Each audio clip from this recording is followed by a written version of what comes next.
사람이 어떤 인식할 수 있는 범위는 자신이 알고 있는 지식의 수준하고 비례한다고 합니다. 그런 만큼 북한에 대해서 잘 모르는 대학생들에게 북한에 대한 어떤 진실 혹은 북한에 대한 올바른 관점을 제시해주면서 이 대학생들이 북한에 대해서 좀 더 올바른 관점과 좀 견해를 가질 수 있도록 하기 위해서 이 행사를 기획하게 되었습니다. 참가자는 매 기수 한 100명 정도가 되고 있습니다.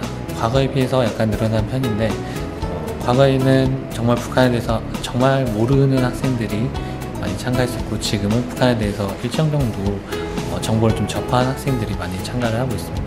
좀 그런 이유가 북한에 관련된 정보가 많이 확산되기도 하고, 또 그런 정보들이 인터넷을 통해서 많이 공유가 되고 있어서 대학생들이 이전보다 북한에 대해서는 조금 더 많이 인식을 하고 있고, 이번 기수는 첫 번째로 이제 통일을 바라볼 때 우리가 북한과 통일을 해야 된다 하지만 실제로 북한에 대해서 잘 모르고, 또 우리가 어떤 방식으로 북한과 어떻게 통일할지를 잘 모르는 사람들이 많은데, 그런 관점에 대해서 제시해 줄 수 있는 통일연구원장 김태호 원장님께서 강의를 해주셨고, 두 번째 강의는 한국 사회에 많은 종북과 관련된 문제들이 있습니다. 북한의 김정일을 추종하거나 그런 체제를 숭배하는 이런 사람들이 있는데, 그런 사람들의 실이 분명히 존재하지만 많은 사람들은 그게 존재하지 않는다고 믿고 그런 게 존재할 리가 없다고 믿습니다.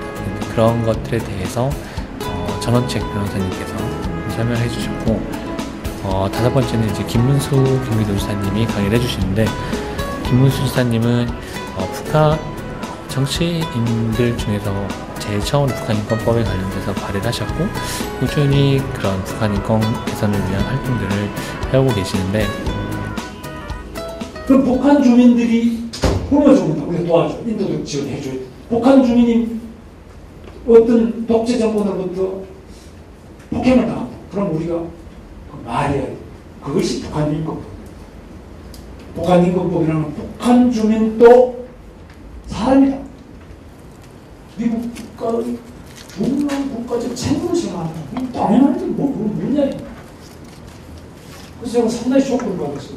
이거는 우리가 먼저 해야 되는데, 북한 인권법은 대한민국 국회가 먼저 통과시켜야 되는데 당신들이 먼저 했다고. 내가 가면 통과시켰대서 한국에 와서 제가 인권법을 발의를 우리나라에서 처음으로 해봤어요. 미국 인권법을 많이 참고를 해서 제출했어요. 그런데 아직까지 통과하지.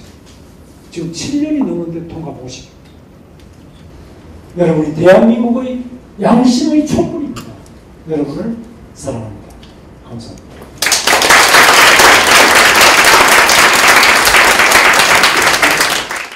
북한 내부에서도 자유와 인권에 대해서 들어야 된다고 많이 저는 생각합니다. 그러면 그 방법에 대해서 어떤 방안이 있으신지, 제가 알고 있기로는 많은 전문가나 탈북자분들이 라디오라는 매체가 북한 주민에게 굉장히 큰 영향력을 끼치고 있다고 합니다. 그런 라디오 대북 방송에 대해서 촉진할 수 있는 방안에 혹시 생각하시는 게 있으신지 궁금합니다. 동국대학교에 재학 중인 김현묵이라고 합니다. 제가 궁금한 것은 매 정권마다 북한에 대한 정책이 조금씩 너무나 상향이 달라가지고 정작 필요한 것을 해결할 때 잘 해결하지 못하는 그런 부분이 있는데, 도지사님이 생각하시기에 도지사님 대통령이 되신다면 어떻게 북한을 상대하고 북한과 관련된 문제를 해결했을 때 어떠한 도구를 쓰실지 그 의견 한번 듣고 싶습니다. 굉장히 어려워요. 저도 같은 식으로. 그럼 우리는 어떻게 해야 되냐? 미국은 좀 나은 게, 미국은 탱크들이 쫙 있어요. 지금 북한의 문제를 해결하려면은 여러분 이 공부도 많이 해야 되지만 중국을 이용해야 돼요. 중국을 구셔놓고 또 미국하고도 관계를 잘 해가고, 미국과 중국, 튼튼한 한미동맹과 중국을 잘 활용해서 북한을 변화시켜요. 건국대학교 법학과에 재학 중인 중민지라고 하는데요. 조금 난감한 질문이 될 수 있다고 생각을 하는데, 제 생각에는 지사님께서 지금 이제 대선 후보로 이제 가장 유력한 그 후보 중에서 가장 명쾌한 대북 안보관을 갖고 계신다고 생각을 하는데, 지사님께서 생각하시기에는 다른 유력한 후보들, 뭐 박근혜 의원이나 문재인 후보나 안철수 원장 그들이 갖고 있는 대북 안보관에 대해서 어떻게 평가를 하시는지 간략하게 말씀 듣고 싶습니다. 저는 오랫동안 이 대북 관계에 대해서 많이 생각했고 통일 문제에 생각을 많이 했습니다. 저는 어릴 때 꿈이 밥을 한 끼씩 먹는 건데 그 꿈을 이룩했어요. 어릴 때 또 우리의 소원은 통일이라는 노래를 많이 불렀는데 그건 아직 못 이뤘어요. 그러나 생각은 되게 많이 했습니다. 그리고 마침 제가 아까 말씀드렸다시피 제가 살아왔던 길이 운동권의 길을 걸었어요. 학생운동, 노동운동, 또 정당운동 이런 걸 하면서 어떻게 하다 보니 간첩도 가문도 같이 살고 주사파들하고도 통역당, 난민전, 이 최근에 주사파 이런 사람들하고 제가 여러 가지 경로로 같이 살면서 많이 고민도 해봤습니다. 제가 그래도 대북 관계에서 가장 경험이 많고 생각을 많이 했고 나름대로 공부도 좀 했습니다. 그래서 좀 아는 편이라고 생각하는데 다른 분들에 대해서는 제가 언급을 안 하겠습니다. 20대 때 사회주의자가 아닌 사람은 심장이 없는 사람이고 40대 때 자본주의자가 아닌 사람은 머리가 없는 사람이라는 말이 있는데요. 저는 오른쪽으로 좀 가고 싶어도 좀 걸리는 게 있거든요. 진짜 마음속에서요. 예. 근데 저 오른쪽으로 가고 싶지만 걸리는 게 있는데 부재사님도 젊었을 때도 도움을 좀 해봐주셔서 아시겠지만 오른쪽으로 과감하게 가고 싶은데 뭔가 걸리는 데 있는데 여기에 대한 조언 좀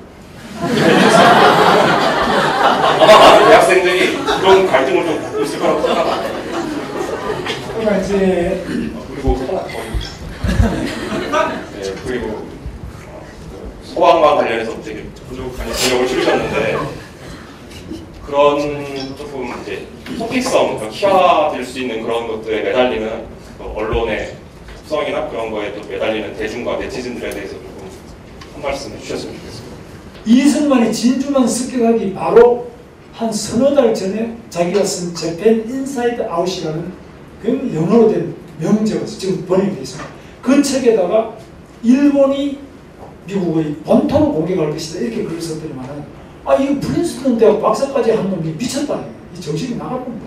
일본이 어떻게 태평양을 넘어서 미국 본토를 공격하는데 다 조랑거리가 됐어요. 근데 아니나 다를까 몇 달 뒤에 일본이 진주만을 때려가지고 그때 미군이 수천 명 죽었어요. 지금 9.11 테러보다 더 미국 쇼크를. 그 식견 자체가 미래를 내다보는 힘과 세계 정세의 큰 흐름을 이 사람이 저술이 다 있어요. 지금까지. 그때 쓴 저술. 지금 말하는 누가기로 자기가 쓴 저술이 다 있어요. 이걸 여러분 읽어보세요. 저는 그걸 계속 보고 있습니다. 그리고 그때 비밀문서나 그때 김구 선생이 했던 말과 그분이 했던 게 뭐냐. 그분은 북한도 안 되지만 남한도 안 된다. 그래서 정부를 세우지 말자고. 안 세웠으면 지금 어떻게 됐습니까? 이승만은 절대 공산 하나 안 된다. 남한 단독적으로 세워야 된다. 세우지 않았으면 우리가 지금 이런 나라가 존재했겠습니까? 그럼 여러분이 어떻게 됐습니까? 북한하고 똑같지. 그래서 이런 많은 점에서 여러분 공부를 하셔야 돼요. 그래서 여러분은 머리로 누구를 존경하는 것이 아니라 공부로 존경하는 거예요. 공부로. 진리를 알고 그가 진리의 편에 서 있으면 그걸 따라가고 진리가 아닌 것은 여러분 백액이에요. 절대 따라가고. 대한민국의 그 전쟁이 얼마나 참혹했는지 대한민국을 누가 과연 허리를 누가 잘라놨는지 누가 이 나라를 침해하고 누가 이 나라를 치겠는지 누가 이 나라를 올바르게 방향을 제시하고 누가 이 나라를 짓밟고 있는지 여러분 대한민국을 사랑해요. 저는 공부하는 사람은 반드시 대한민국을 사랑하는 것이고 대한민국을 사랑하는 애국자들이 많이 나오면 이 나라는 전 세계 인류를 사랑하게 될 것이다. 그들에게 빛을 줄 수 있습니다. 우리는 이렇게 성공하고도 자살률이 세계 1위고 이혼율이 세계 2위고 출산율이 세계 210등입니다. 되겠나 요즘? 왜 가장 위대한 나라 모든 세계 미국의 오바마도 입만 열면 코리아를 경탄하는데 왜 우리 국민 우리 젊은이들은 대한민국을 멸시하고 여러분 부모를 숫골이라고 꼰대라고 그러나요? 저는 정말 이것은 우리 역사 공부를 해야 돼요. 자, 그 다음에 119요. 저는 119 도지사입니다. 제가 취임했을 때 경기도 119는 5,000명이었는데 제가 1,000명을 더 뽑았습니다. 6,000명이었습니다. 저는 경기도 행정을 119 행정으로 바꾸겠다. 119는 뭐냐? 119는 잠들지 않습니다. 365일 24시간 잠들지 않습니다. 언제 전화하더라도 받아줘요. 두 번째, 119는 부르면 즉시 현장으로 5분 내 출동. 119는 불만 끄는 게 아니라 물도 물난리 났을 때 꺼내줘요. 펌프 가고 물 펴줍니다. 아프면 앰뷸런스 싣고 딱 병원에 때려요. 119는 무엇이라도 언제라도 즉시 부르시는 대로 현장에 가서 다 여러분을 섬기는 최고의 행정. 112, 119 이거는 제복 공무원, 소방, 경찰, 군인, 교도관 이건 제복 공무원들은 명찰을 붙이고 동사무소가도 여러분 딱 명찰을 붙였습니다. 누구라고? 반드시 공무원들은 자기 완동성명을 대고 그 다음 민원인이 말하면 친절하게 무조건 응해요. 거짓이든 장난이든 일단 친절하게 응해요. 이 공무원들이 책임이 임무예요. 자기가 미리 판단해가지고 도지사가 전화해도 장난 아니야. 그러면 안 되는 거예요. 그래서 제가 깨달은 게 하나 있어요. 아, 나같이 장난 못하는 사람, 매사 진지 김문수를 장난 전화로 알아들을 만큼 119의 장난 전화가 이렇게 많이 오구나. 그걸 저는 배웠어요. 북한 인권 문제에 대해서 꼭 해결하시겠다는 말씀에 전적으로 동감하는 편인데요. 그렇게 됐을 때 이제 북한에 있는 그 김 씨랑 관계가 많이 악화될 거는 당연한 일인데, 예를 들어서 뭐 천안함 폭침이나 연평도 포격 같은 일이 분명히 더 많이 발생할 텐데, 그런 거에 대해서 지금까지의 정권들이 대응해왔던 거에 대해서 어떻게 생각하시는지, 그리고 도지사님이라면 어떻게 해야 한다고 생각하시는지, 그리고 나아가서 이제 통일 문제에 대해서 어떻게 생각하시는지 듣고 싶습니다. 인권을 거론하면 저 사람들이 테러를 가해오지 않을까.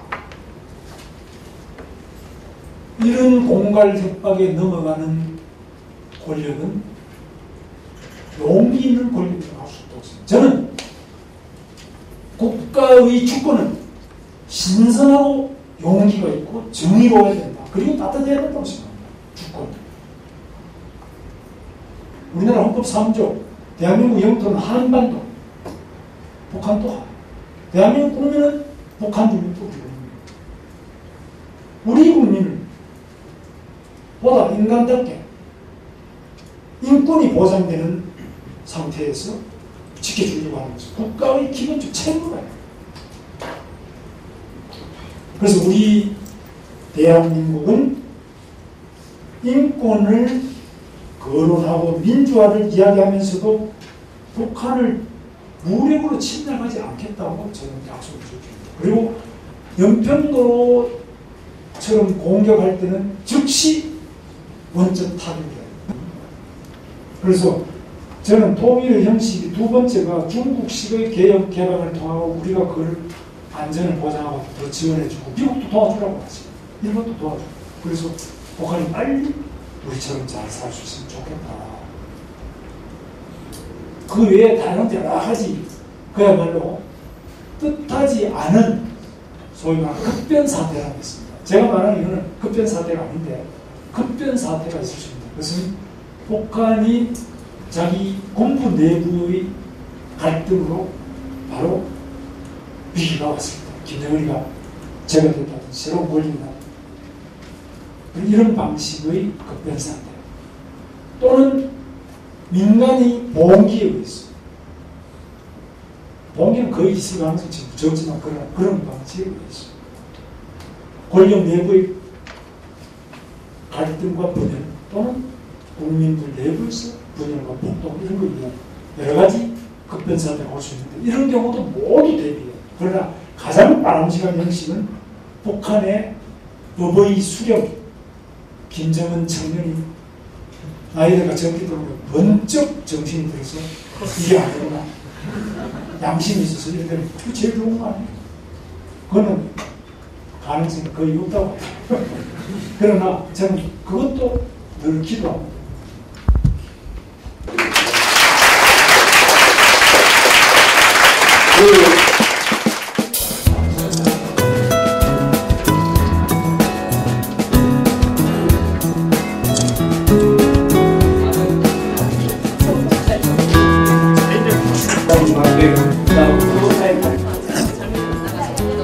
내가 이런 강연을 해본 중에 가장 훌륭한 학생들을 상대로 해서 오늘 강연하게 돼서 제 자신의 가슴이 젊어지고 뜨거워지고 벅찬 느낌을 받았어요. 지금 이제 9기가 진행 중에 있는데 제 강의를 들었던 학생들 중에 일부는 북한 인권 관련된 NGO 단체에 가서 활동을 하거나 아니면 저희 단체의 운영진 혹은 저희 단체에서 캠페인 활동을 같이 한 친구들도 있습니다. 그래서 단순히 배운 것에서 끝나는 게 아니라 활동하는 친구들이 있어서 저로서 느끼는 게 기분이 좋고, 우리가 한반도가 10년, 20년 후가 되었을 때 가장 중요한 문제는 통일 문제, 북한 관련된 이런 문제라고 생각을 합니다. 근데 그렇게 됐을 때 이 북한에 대해서 올바른 관점을 잡고 있지 않다 하면은 그때 가서 우리가 북한 대북 정책이라든지 올바른 통일 정책이라든지 이런 것들을 만들기가 참 어려울 것 같고, 그런 여론을 형성하기 굉장히 어려울 것 같습니다. 그때 가서 알게 되고 배우게 되면 너무나 늦은 시기가 되는데, 지금 이 시기에 북한에 대해서 올바르게 좀 생각하고 판단할 수 있는 그런 소양을 갖추는 연도력이 필요할 거라고 생각합니다.